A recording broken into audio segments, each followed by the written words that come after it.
días a quienes no he saludado personalmente. Es grato poder tenerles acá esta mañana reunidos con el propósito de poder escuchar lo que Dios tiene que decir a través de su palabra.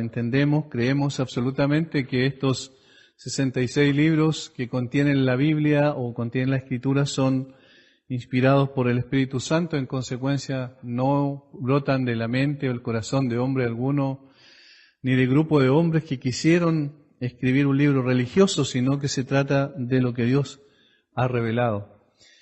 Y por eso es que nos centramos en ello para poder conocer lo que Él dice y cuál es el camino que Él ha establecido notoria y claramente en su palabra, para poder primeramente retomar esa comunión que se perdió en el huerto de Edén cuando nuestros primeros padres tomaron la iniciativa de apartarse de Dios, de firmar la autonomía, como yo digo siempre, para poder hacer su voluntad y dejar de vivir bajo la autoridad y bajo la guía y la dirección de Dios.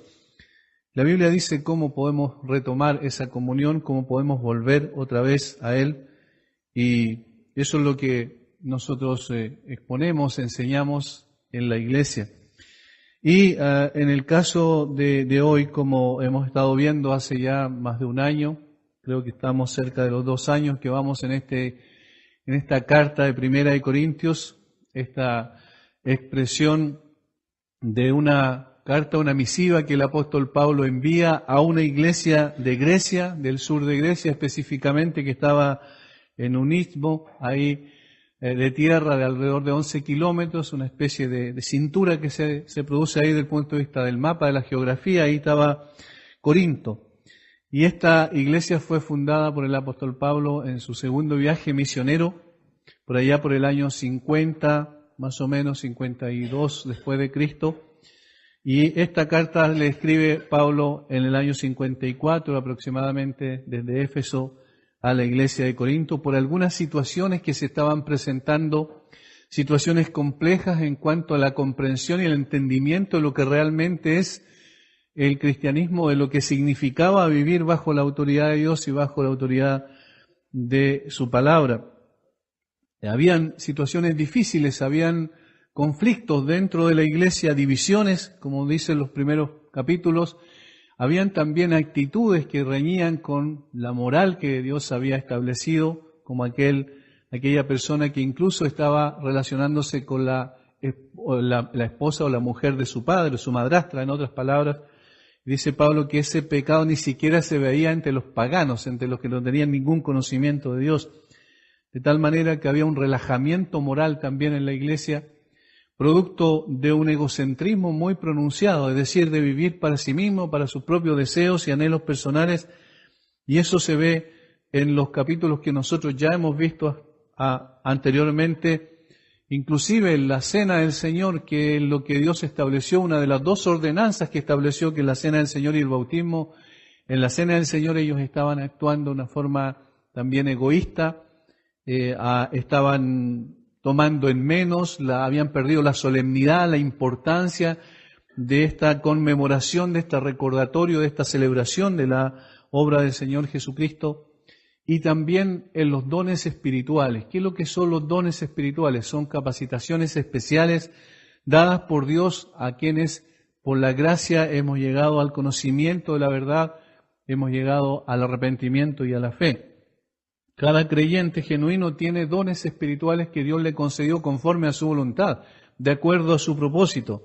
Y estas personas, en el contexto de Primera de Corintios, de la carta del apóstol Pablo, en la iglesia de Corinto estaban actuando también de una forma equivocada con respecto a esto.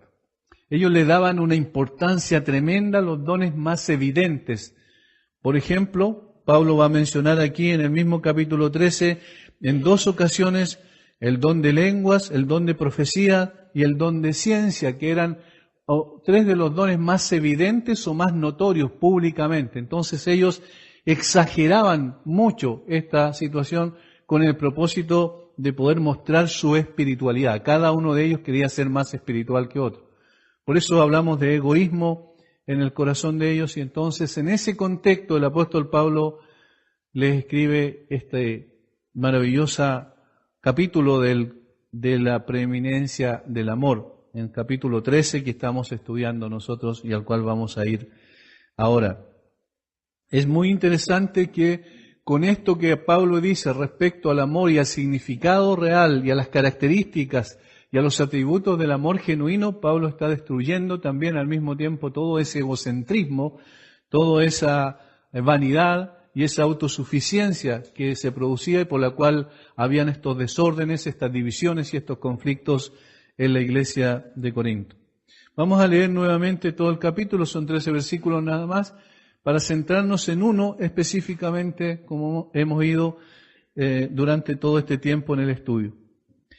Si yo hablase lenguas humanas y angélicas y no tengo amor, vengo a ser como metal, que resuena, o címbalo que retiñe.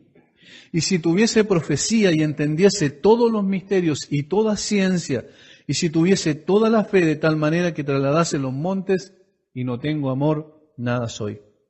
Y si repartiese todos mis bienes para dar de comer a los pobres, y si entregase mi cuerpo para ser quemado, y no tengo amor, de nada me sirve.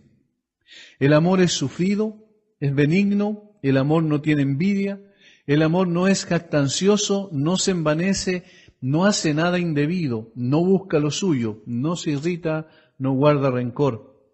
No se goza de la injusticia, mas se goza de la verdad. Todo lo sufre, todo lo cree, todo lo espera, todo lo soporta. El amor nunca deja de ser, pero las profecías se acabarán y cesarán las lenguas y la ciencia acabará. Porque en parte conocemos y en parte profetizamos, mas cuando venga lo perfecto, entonces lo que es en parte se acabará. Cuando yo era niño, hablaba como niño, pensaba como niño, juzgaba como niño, mas cuando ya fui hombre, dejé lo que era de niño.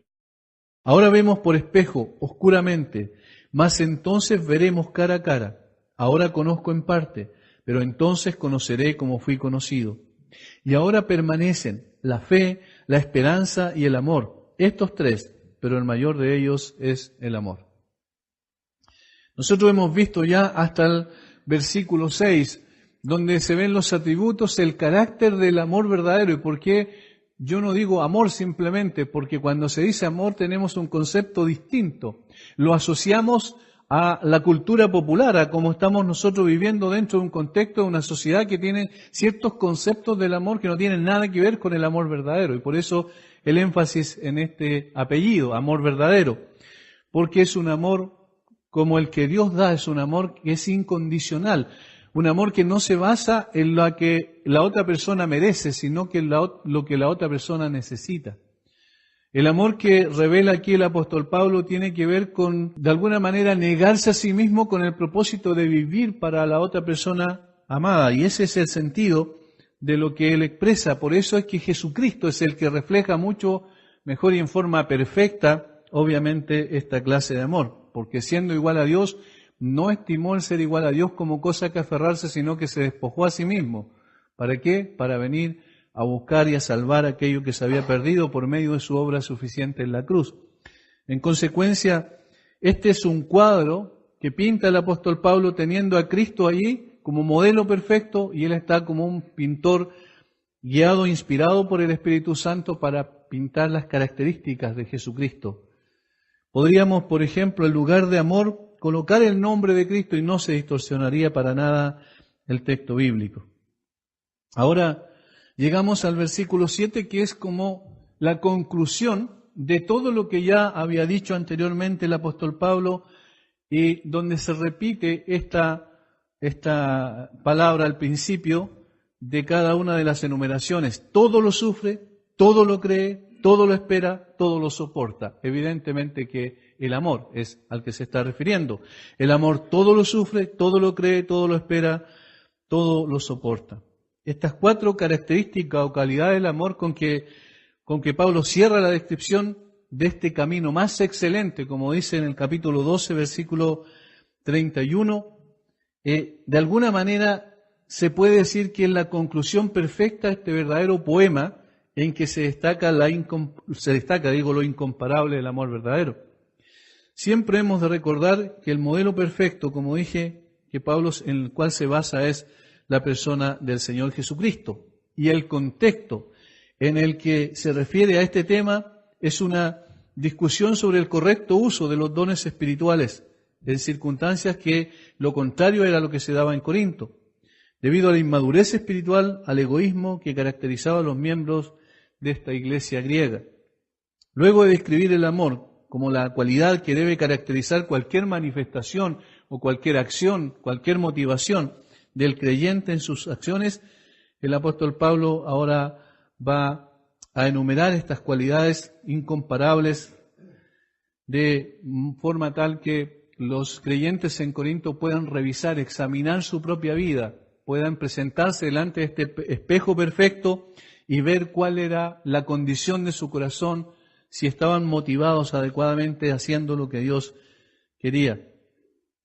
Pablo ahora resume todo, afirmando, y esto es interesante, lo que el amor hace. Lo que el amor hace. Si ustedes se fijan, son 4 verbos los que aparecen allí. Sufre, cree, espera, soporta. Y eso significa que son acciones concretas, no es un sentimiento, ni un sentimentalismo, ni un emocionalismo del punto de vista de una atracción determinada hacia la otra persona, sino fundamentalmente son verbos que aparecen inclusive en tiempo presente, es decir, que constantemente se tienen que estar dando, y eso implica acciones permanentes en la vida de los creyentes hacia las demás personas. Ahora, como dije la semana pasada, es mucho más fácil hablar del tema que vivir esto, porque es una lucha. Cada uno de nosotros reconocemos que es una lucha constante, porque estas cualidades que menciona el texto no son naturales al corazón humano.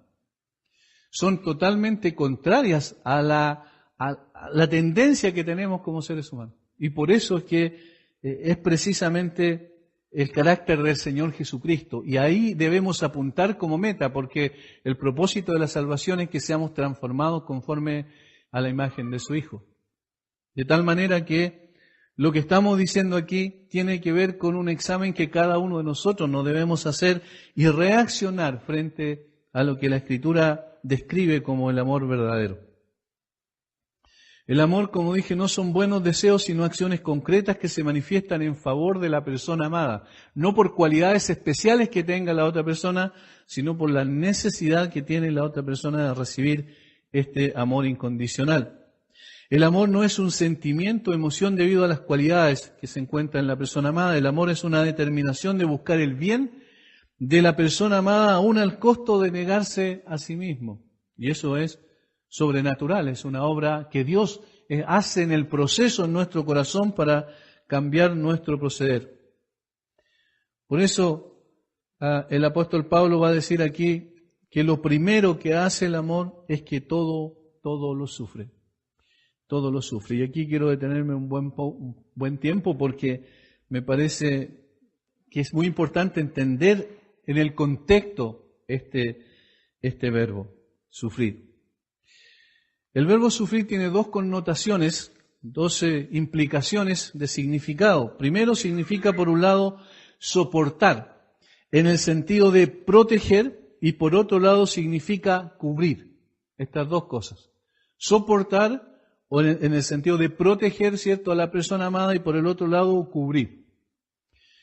Y en este sentido implica que el amor busca proteger al ser amado de algún daño que pueda recibir, aun cuando esa persona que ama reciba ese daño. Es decir, la persona está dispuesta a aceptar en el lugar del otro el daño que pueda recibir el otro para protegerle, para que esa persona no reciba ese agravio o ese daño potencial. Al mismo tiempo que para que eso ocurra, no está dispuesto a descubrir o publicar los pecados o las fallas del otro. Y esto es muy importante. ¿Cuál es la tendencia natural en el corazón humano? ¿Cómo el hombre siente normalmente? ¿Cuál es la expresión de su actitud frente a otro respecto a las fallas del otro? ¿Cómo vemos al otro normalmente? ¿Estamos buscando realmente el bien de la otra persona o estamos buscando la manchita que puede afectarlo, la falla de carácter que tiene, la situación que a lo mejor no apuntó correctamente al blanco en una determinada situación. La naturaleza humana tiende a ser morbosa y a buscar precisamente la falla, la mancha en el otro. Y lo que Pablo está diciendo aquí, que el amor todo lo sufre, en el sentido que para proteger a la otra persona no da a conocer, no publica, no coloca en alto los pecados de la otra persona. Ahora, ¿eso significa pasar por alto el pecado? No, porque estaría en una confrontación con lo que dice en el versículo 6, que es el amor no se goza de la injusticia, no se goza del pecado, no se goza de la maldad. Entonces, no puede ser que pase por alto y coloque una venda sobre sus ojos para no ver el pecado, sino que implica que se niega a publicar o exponer públicamente los fracasos y errores del ser amado. Se niega a publicar y exponer públicamente, a dejarlo en evidencia. Ese es el sentido. Es más estricto y riguroso consigo mismo antes que con los demás. Es más estricto y riguroso consigo mismo, con sus propias faltas, con su propio carácter, que con los demás. El amor no está mirando con un microscopio la vida de los demás para buscar las mínimas faltas que hayan con el propósito de darlas a conocer. Esto es completamente contrario a la naturaleza humana. Por eso yo decía que es en el proceso de ir siendo conformados a la imagen y al carácter de Jesucristo.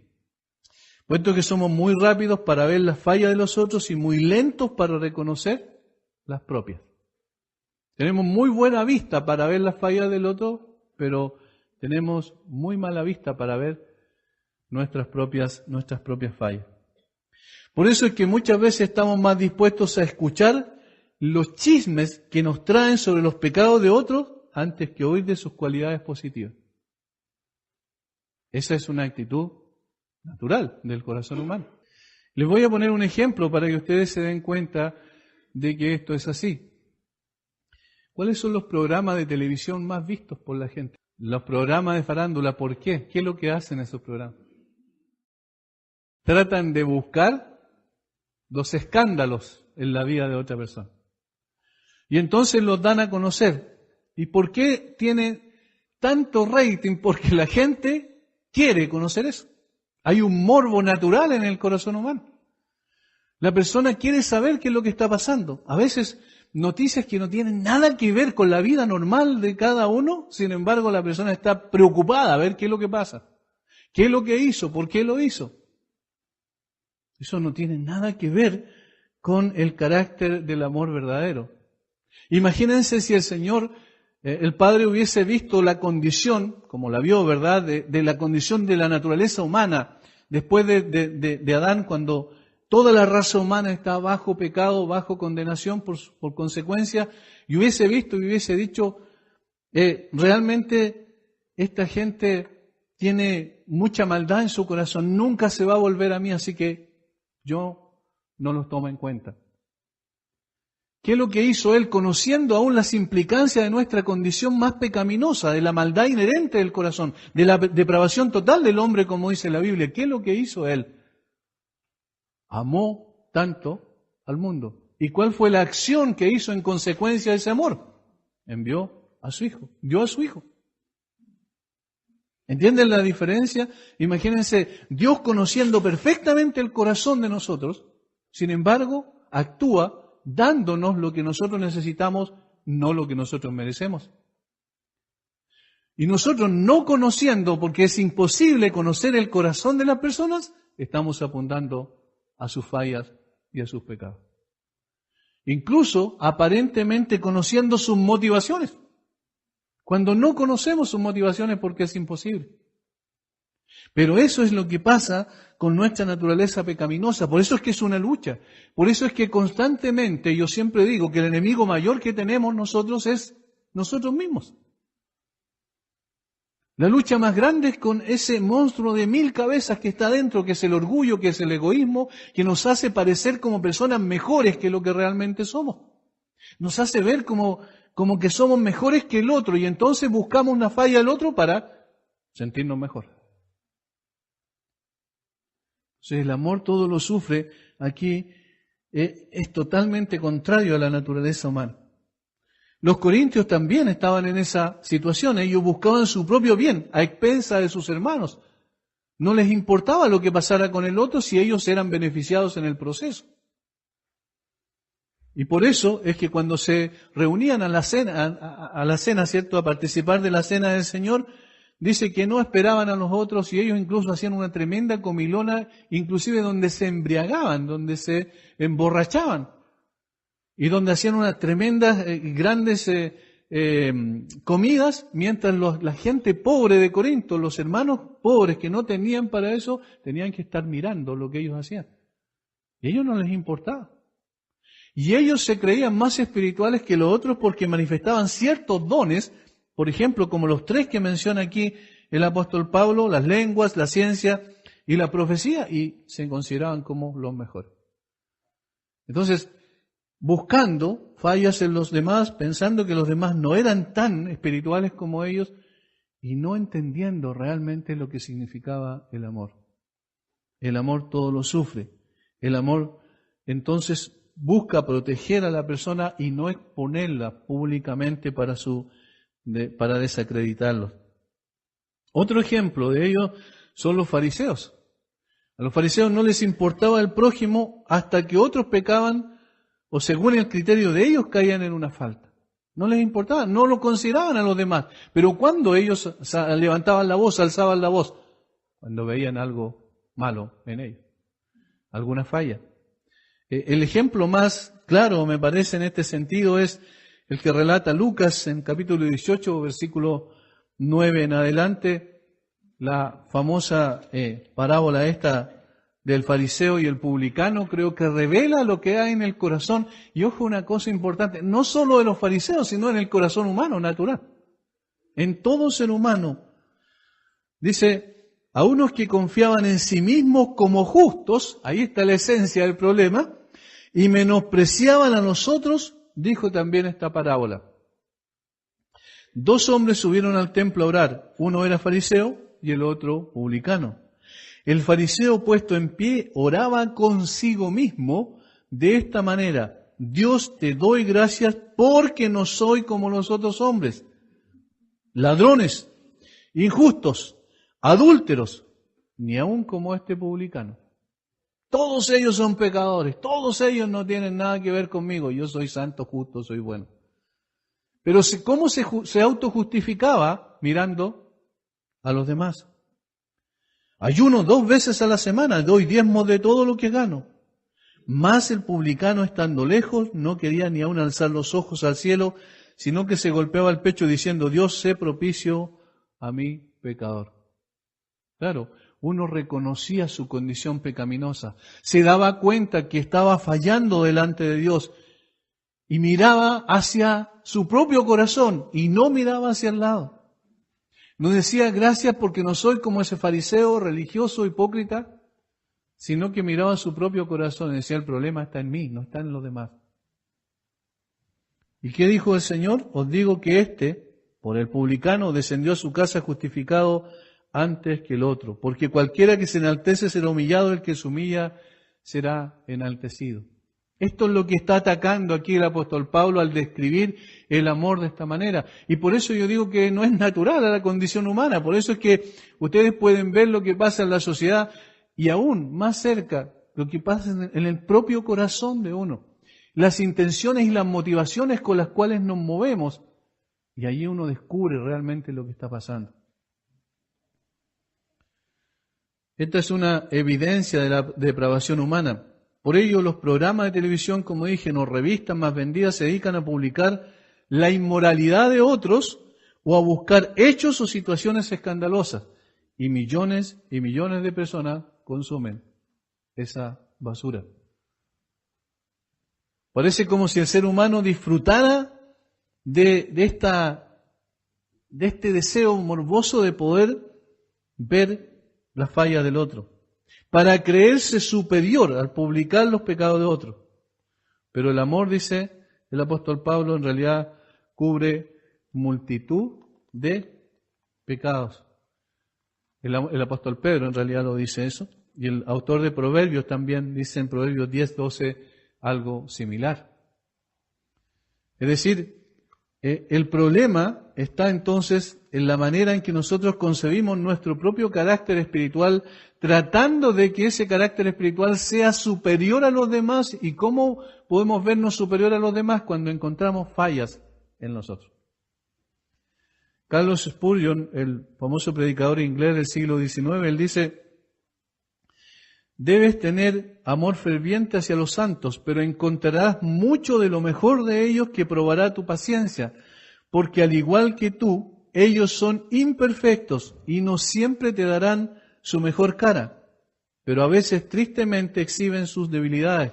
Prepárate, por lo tanto, para lidiar con todo en ellos. Es decir, está diciendo que no es fácil. No es fácil vivir con otras personas que también tienen la misma situación nuestra, que también tienen un corazón que tiende hacia el pecado muchas veces, vivir y soportar ese tipo de situaciones. Pero no descubrirlos, no darlos a conocer, no pensar de ellos como ellos son los pecadores, yo soy el santo, porque ese es el problema fundamental que se produce. El amor se niega a sí mismo, se sacrifica a sí mismo para que pueda ganar victorias para Dios. Continúa diciendo este predicador del pasado. Y respecto a una manera práctica de cómo esto se produce, es el chisme. El ir y contar, ¿cierto?, al otro: mira, ¿sabes tú? ¿Escuchaste lo que pasó? ¿Te enteraste de lo que ocurrió con esta persona? Y entonces eso se empieza a divulgar de un lado a otro en una forma como un reguero de pólvora prácticamente.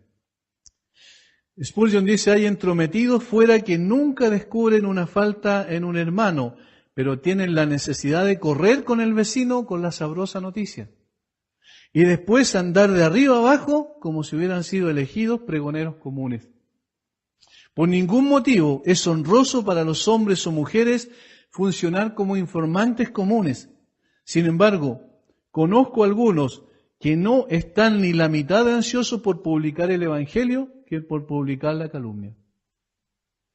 El amor se para enfrente de una falta con un dedo en los labios, dice Spurgeon. Lo que implica, en otras palabras, y eso nosotros lo podemos corroborar. ¿Quién, por ejemplo, está conversando con otra persona de una persona que está ausente, diciendo cosas buenas de esa persona? La mayoría de las veces es al revés. La mayoría de las veces se está conversando a una persona que no está presente para decir cuáles son sus fallas, cuáles son sus errores, cuáles son aquellas cosas que en realidad están mal en él, y para criticar. Y a veces inclusive para exagerar las cosas o simplemente para tomar una calumnia como si fuera una verdad. En una ocasión alguien me dijo, una persona que no es creyente, y me dio mucha pena, porque me dijo en una ocasión: sabe que fui con una persona de una iglesia X, me dice, y lo llevé para el campo, y en el camino, dice, me habló de todos los hermanos de su iglesia. Esa persona no era creyente, el que lo llevaba en su camioneta. Me dijo de todo lo inimaginable, dice, de las personas de su iglesia. Por supuesto, dentro de eso también el pastor. Y dijo, a tal punto que yo le dije: por favor, no quiero escucharlo más. Imagínense, un inconverso. No quiero escuchar más. La tendencia que hay a poder publicar los pecados de otros y aquellas cosas que, igual como los fariseos, que aparecían supuestamente delante de sus ojos como pecado cuando nunca lo fueron. Al Señor Jesucristo lo acusaron de blasfemo cuando nunca fue blasfemo. Al Señor Jesucristo lo acusaron de faltar y quebrantar la ley cuando nunca quebrantó la ley. Sin embargo, según su percepción, sí había quebrantado la ley. Entonces, esta forma de actuar es una de las características propias del corazón de una persona que no entiende lo que significa el ser un creyente genuino. Y el Y el saber que la otra persona no es que tiene que ser amado porque tenga algún merecimiento, porque hay algún atractivo en la otra persona que me diga a mí que tiene que ser amado. Por ejemplo, cuando nosotros vemos esa situación entre los amigos. No, es mi amigo, entonces no hay ningún problema. Pero cuando hablamos de una relación que tiene que haber en el contexto, por ejemplo, de una iglesia local donde todos somos imperfectos y donde todos de alguna manera vamos a fallar, imagínense que cada uno empiece a buscar las fallas del otro. Es más, siempre las fallas que nos van a encontrar en nosotros van a ser menos de las que realmente tenemos. Porque si conocieran el corazón, lo más probable es que hablarían mucho más. Pero ¿quién conoce el corazón? ¿Quién sabe todas esas cosas? ¿Quién sabe las motivaciones y las intenciones de una persona al hacer una cosa u otra, o al decir una cosa u otra, o los sentimientos o pensamientos más profundos del corazón? ¿Quién conoce eso? Dios. Y sin embargo, nos sigue amando. Imagínense que el Señor dijera, bueno, cuando cambien yo lo voy a amar, sería imposible. Porque cuando aún éramos pecadores, dice el apóstol Pablo, Cristo murió por nosotros. Entonces, esta característica de este amor incondicional es tan extraño al ser humano que parece que fuera de otro planeta, ¿cierto? Y es verdad, porque es una característica de Dios, del Señor Jesucristo, que Él tiene que ir plasmando en nosotros a medida que vamos siendo expuestos a su palabra y a medida que nos vamos examinando a nosotros mismos y nos vamos dando cuenta que hemos errado una y otra vez en juzgar a los demás y en encontrar fallas en los demás y levantar esas fallas como grandes pecados y hacerlos públicos a través del chisme, que es una de las cosas más terribles, que es como una gangrena que corrompe todo, ¿cierto?, dentro de la iglesia. Como en una ocasión alguien me dijo, cuando fui presidente de la corporación, y alguien me dijo, en realidad tú hiciste mal en esto y en esto otro. Y yo le dije, ¿en qué sentido? Y me dicen esto y en esto otro. Yo le digo, pero eso no es verdad. Me dice, no, sí es verdad, porque alguien de mi iglesia me lo dijo. Y fuimos donde esa persona, y fui con dos personas más, con dos testigos, y le dije, bueno, veamos si es verdad o no.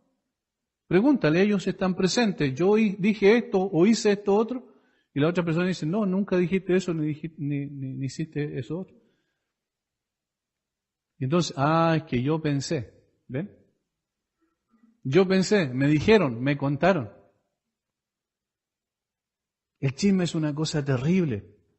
Hermanos, si nosotros fuéramos suficientemente capaces de ir donde la persona y decirle a la persona en secreto, digamos, en privado, quiero decir, mira, esto es lo que yo supe de ti, ¿es efectivo o no es efectivo?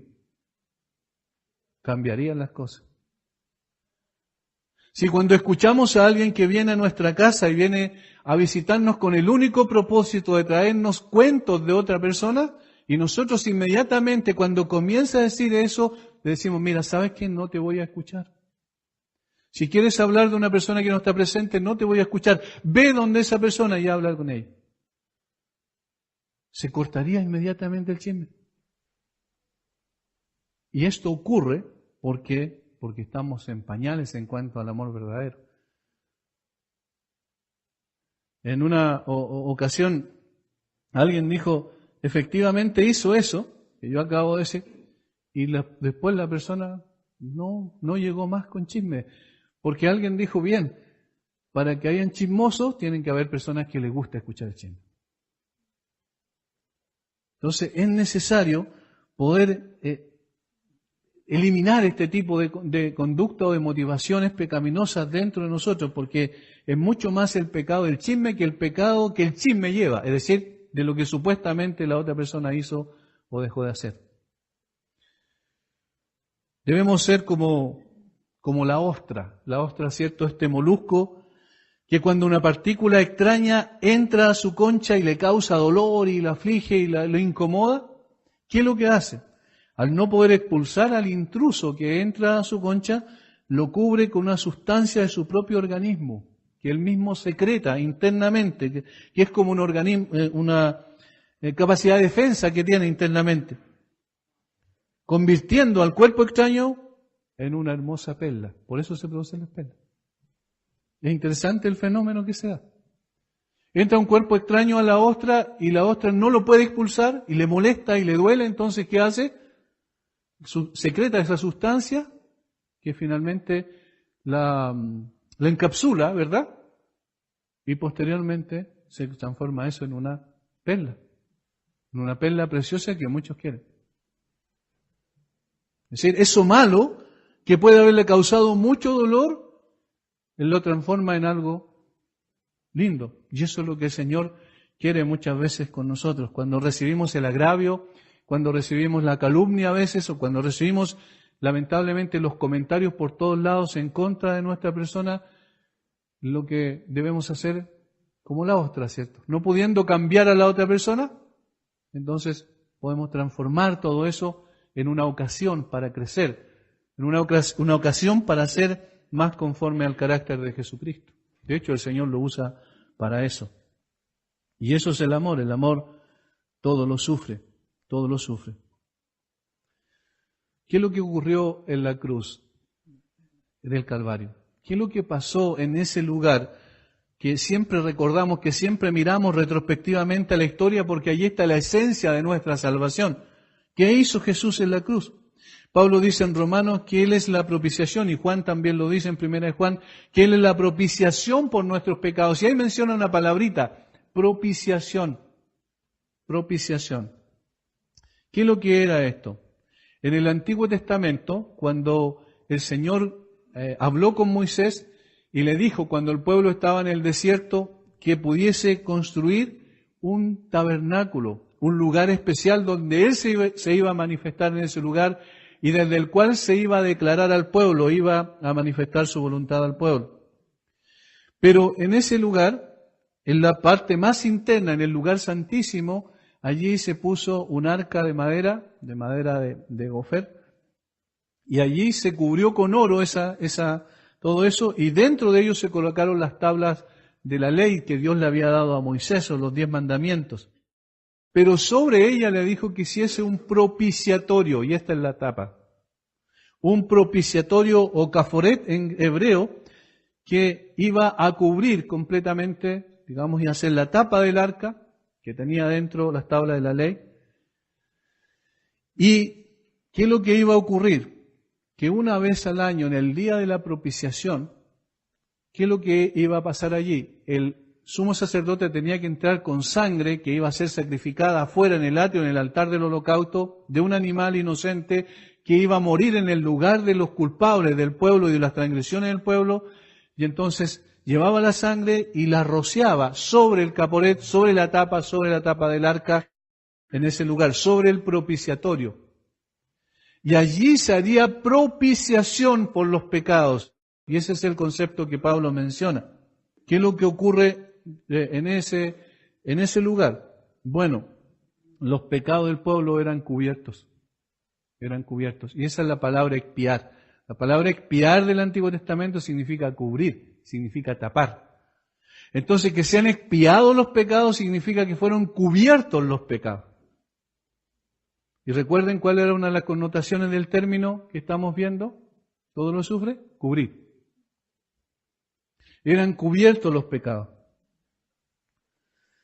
Y era, ¿qué cosa? Una figura del sacrificio perfecto de Cristo, quien expiaría el pecado de los suyos, cubriendo el pecado de los suyos. Romanos capítulo 3, versículos 25 y 26. Romanos 3, versículos 25 y 26.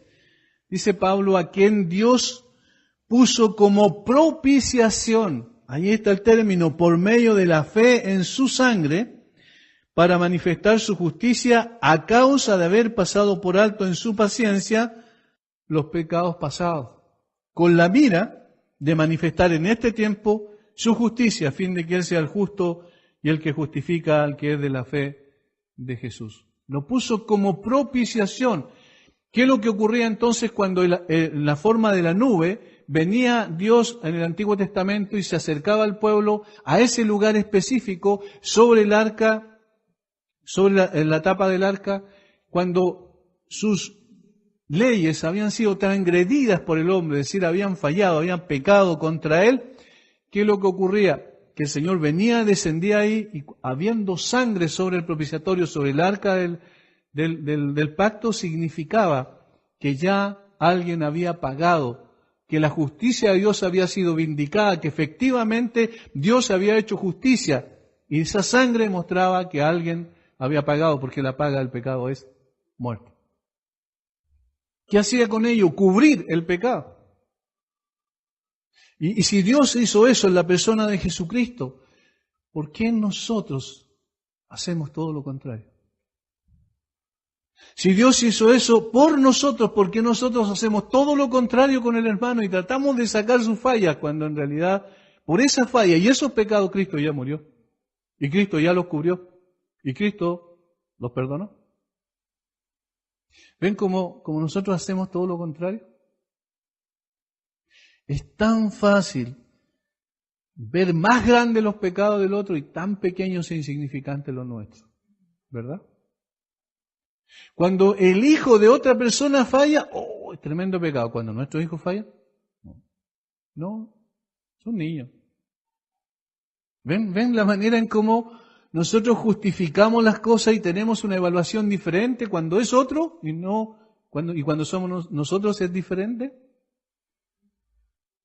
Esto es lo que nos hace entonces volver a la cruz, porque allí encontramos precisamente la fortaleza que necesitamos. Y allí encontramos también algo muy importante, allí encontramos el perdón por estas transgresiones nuestras.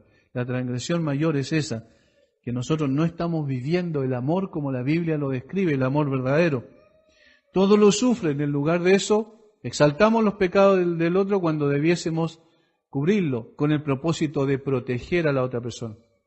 Y otra vez quiero insistir en el concepto, hay que entender bien las cosas, no significa que se escondan los pecados, no tiene nada que ver con eso, para eso hay disciplina en la iglesia, sino tiene que ver con que esas cosas no se están levantando y colocando en alto siempre y acusando permanentemente a la otra persona, porque para eso se realizó una disciplina como corresponde. La persona es exhortada al arrepentimiento, se guía también, se ayuda en el proceso para el arrepentimiento y se restaura. Pero no se está exagerando todo el tiempo y sacando en cara este tipo de cosas. Ahora, el Señor Jesucristo hizo algo tremendamente importante. Yo quiero que vayamos a el famoso texto muy conocido por nosotros de Isaías 53, cuando habla proféticamente 740 años antes de Cristo sobre lo que iba a ocurrir con Jesús. Este ministerio que hizo Isaías, que fue precisamente del año 740 al 700 antes de Cristo, y él vio, por supuesto, inspirado por el Espíritu Santo, esta gran verdad sobre la persona de Jesús. Capítulo 53, ahí a versículos 4 y 5. Miren lo que dice que el Señor hizo por nosotros, o iba a hacer.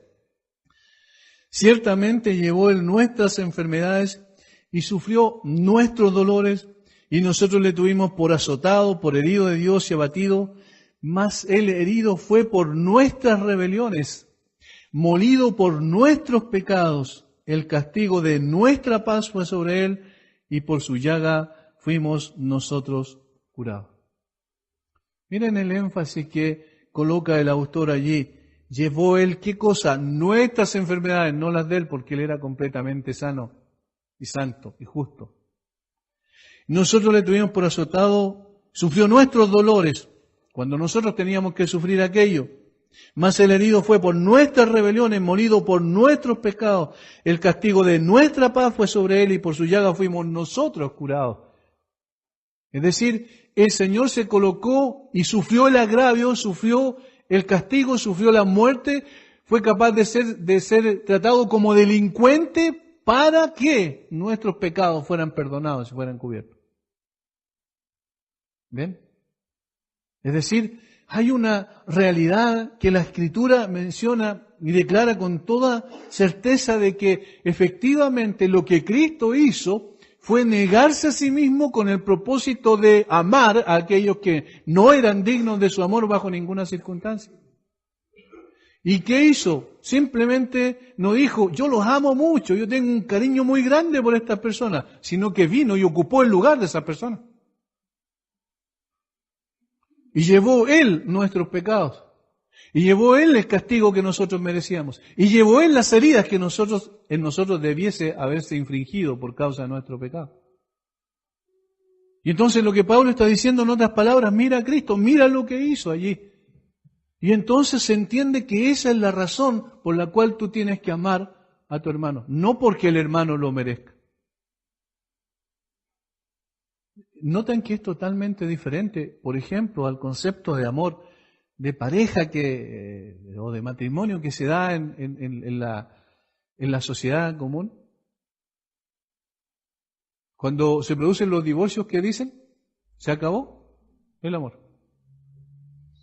Pero el amor verdadero no se acaba. ¿Por qué? Porque es una determinación de hacer bien a la otra persona, no porque la otra persona lo merezca.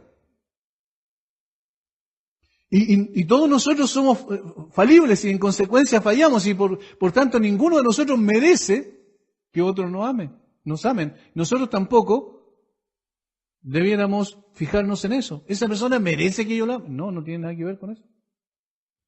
Otra vez el ejemplo nuestro. Nosotros no merecíamos ser amados. Dijo el salmista que Dios está enojado contra el impío todos los días, y eso es lo que merecemos. El enojo de Dios, la ira de Dios. Pero Él nos dio a su Hijo. ¿Ven la diferencia? Entonces, el amor todo lo sufre indica que nosotros hemos de ir creciendo en ese sentido con el propósito de ser más semejantes al Señor Jesucristo. Hermanos, ninguno de nosotros, yo oraba, inclusive esta mañana antes de venir a enseñar y decía, Señor, tú sabes, tú conoces mi corazón y tú sabes que estas cosas son luchas también dentro de mí. Pero no permitas que bajemos la mirada porque no hemos podido alcanzar el estándar, sino que al contrario, mantengamos siempre el estándar delante de nuestros ojos. Porque esa es la meta, porque ese es el propósito.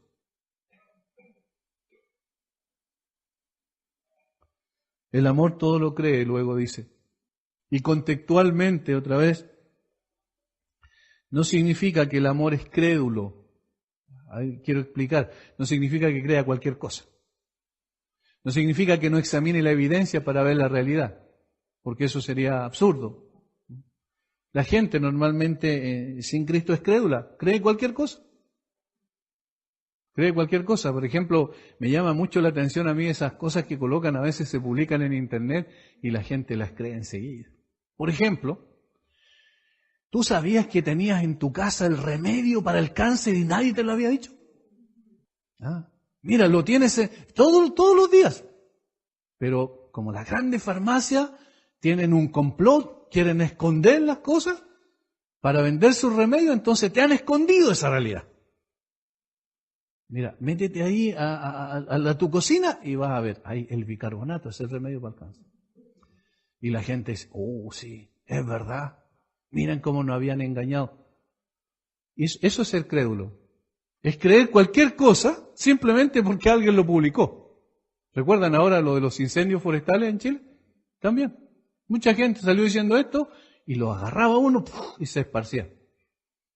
Pero no era verdad. Cuando aquí dice el apóstol Pablo que el amor todo lo cree, no se está refiriendo a credulidad, sino que se está refiriendo a que el amor no es desconfiado. No es desconfiado. No presupone el pecado de otro, tampoco su intención. Es decir, no declara culpable al otro sin antes ver la evidencia. No cree que el otro es malo porque alguien me dijo que era malo, sino que simplemente lo que hace es, como está en nuestra legislación, no sé si se cumple muchas veces, pero la persona se presupone inocente hasta que no se compruebe que es culpable. Ese es el mejor ejemplo para entender que el amor todo lo cree.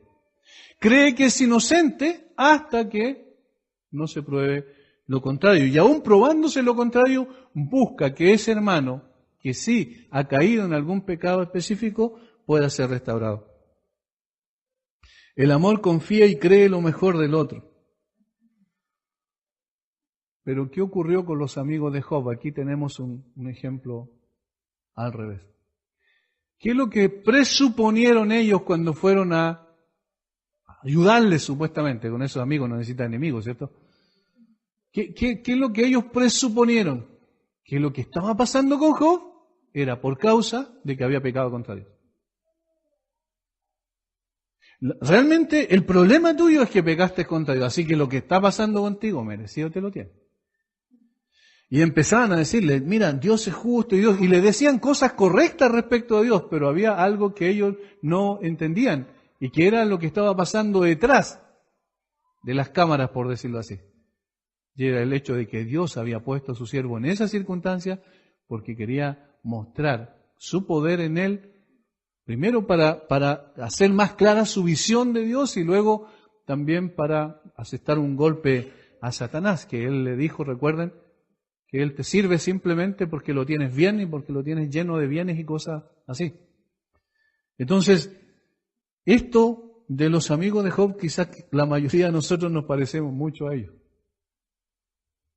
Presuponemos que esa persona está pasando por eso, por algo que hizo, que estaba mal. También los fariseos hicieron lo mismo. Desconfiaron de Jesús. Y cuando Jesús dijo, tus pecados te son perdonados, le dijo al paralítico, ellos dijeron, este blasfema porque solo Dios puede perdonar pecados.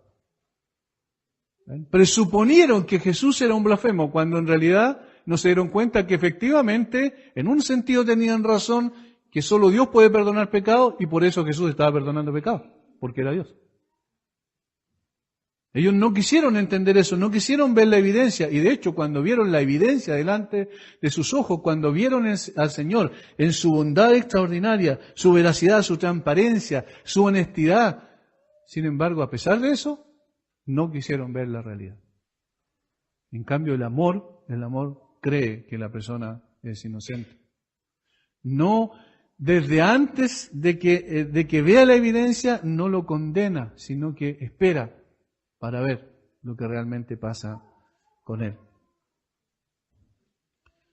Otra vez cito a Carlos Spurgeon, dice, el amor tanto como puede le cree a sus compañeros. Conozco a personas, dice él, que habitualmente creen todo lo malo, pero no son los hijos del amor. ¿Qué es más fácil creer de otra persona? ¿Lo bueno o lo malo? Nos inclinamos a creer más lo malo. Me gustaría, continúa diciendo él, que los charlatanes se voltearan a exagerar las virtudes de otras personas. Es ir de casa en casa inventando bellas historias de sus conocidos. Qué lindo sería eso. Pero no es la realidad, ¿verdad? No es la realidad. Miren cómo es el corazón humano, es muy especial. Cuando hace un tiempo atrás, me acuerdo, se hacía un ejercicio simple, se decía, mira, anota en un papel tus virtudes. Le pasaban un papelito chico, al ratito estaba pidiendo otro. Y otro. Y después le decían, ahora anota lo que está mal en ti. Y entregaba el papel en blanco. O con una o dos cositas, sí pequeñitas, ¿cierto? Porque creemos que somos mucho mejores de lo que realmente somos. Ahora, si hiciéramos eso respecto a otras personas, qué bueno sería. A ver, anota las virtudes del otro. Y llenamos un papel, 2 papeles, 3 papeles, ¿cierto? Y ahora anota los defectos y entregamos un papel en blanco. Eso es lo que implica que el amor todo lo cree. Cree en la inocencia de la otra persona hasta que no sea evidente que está en un error. Y aún estando en ese error, también perdona, porque nosotros igual somos perdonados. El ejemplo que el Señor dio también en esta parábola del Señor que le perdonó a su siervo una cantidad imposible, impagable que le debía, una deuda tremenda que tenía con él. Y tuvo misericordia porque le pidió que tuviera misericordia, se postró a sus pies, dice, le pidió misericordia y el Señor le condonó esa deuda. Resulta que ese siervo que fue perdonado va saliendo y le dice a otro, tú me debes. Pero lo que le debía, ese era insignificante en comparación a lo que el Señor le había perdonado. Incluso lo tomó del cuello, dice. Tienes que pagarme o si no te voy a meter a la cárcel. Y esa persona que estaba en esa situación, ¿cierto?, de impaga frente a él, le pide misericordia y él dice que no voy a tener misericordia con él. ¿Qué es lo que olvidó rápidamente ese hombre? Que había sido perdonado por el Señor, al cual le debía algo que no podía pagarle durante toda su vida.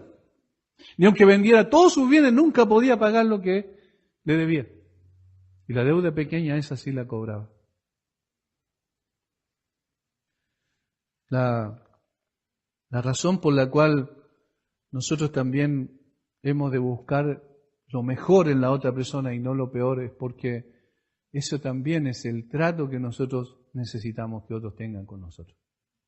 No somos los mejores, somos personas falibles, nos equivocamos y necesitamos que el Señor también nos perdone continuamente. La misericordia y la gracia de Dios son algo que no necesitamos en un momento, sino en cada instante de nuestra existencia mientras estemos en esta tierra.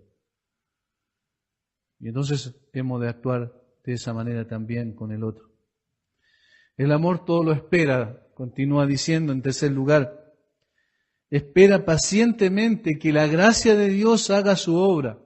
Aun cuando uno vea en la otra persona algo, dice, bueno, vamos a esperar, vamos a orar y vamos a esperar. Mientras haya vida y esperanza. No vamos a actuar apresuradamente. Aun cuando el ser amado no muestre evidencia alguna de arrepentimiento, debemos esperar en el Señor. Nosotros no esperamos en la bondad de esa otra persona, nosotros no esperamos en la reacción de esa persona, sino esperamos en la gracia de Dios que puede obrar en esa persona para volver a abrir sus ojos.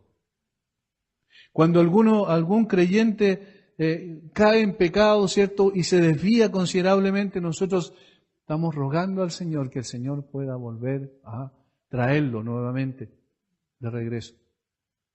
¿Qué es lo que hace un padre o una madre en su casa cuando un hijo está mal? ¿Qué es lo que quiere uno? Que su hijo vuelva. Pero uno no puede cambiar el corazón de ese hijo. ¿En quién espera? En el hijo no espera, en el Señor que obra en él. Entonces el amor todo lo espera la obra del Señor. Siempre hay esperanza. Sabemos que Dios siempre está obrando aun cuando las cosas a nuestro alrededor parecieran decir lo contrario. Siempre está obrando. Dios está trabajando, está actuando. El Señor es soberano. El Señor controla los acontecimientos. El Señor guía y dirige las cosas. Y por eso nosotros confiamos en que Él está actuando. Y cuando nosotros menos lo pensemos, quizás las cosas se van a revertir. Ahora, si es que su voluntad así la determina.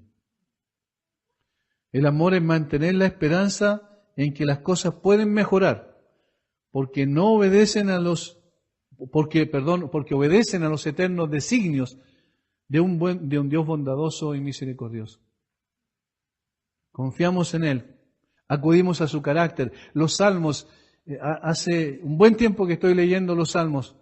Y hermanos, cuando usted lee un salmo se da cuenta de la expresión del corazón de un salmista hacia Dios y que a pesar de todas las aflicciones, por ejemplo el caso de David, que escribió más de la mitad de los salmos de la Biblia, siempre él está diciendo, pero en ti he esperado.